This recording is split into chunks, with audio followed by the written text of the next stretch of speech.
Narito ang mga hot topics ngayon sa Philippine Women's Volleyball.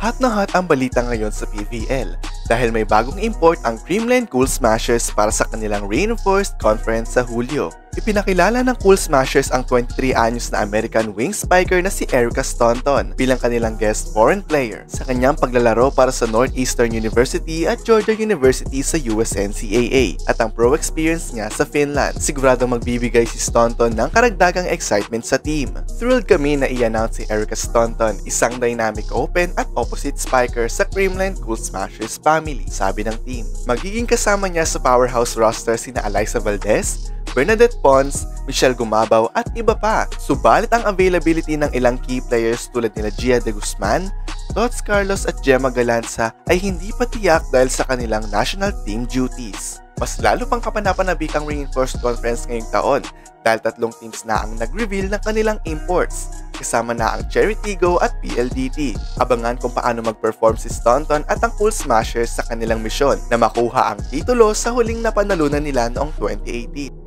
Isa pang mainit na balita sa PVL ay ang paglipat ni Dindin Santiago Manabat sa Chocomucho Flying Titans mula sa Akari. Matapos ang kanyang release request ay nag-decide si Manabat na sumali sa Flying Titans na kasalukuyang nagtitrain para sa Reinforced Conference sa Hulyo. Kilala si Manabat sa kanyang paglaro sa Japan at Thailand at siya ay dating naging bahagi ng Cherry Tigo at nag-champion noong 2021 bubble season.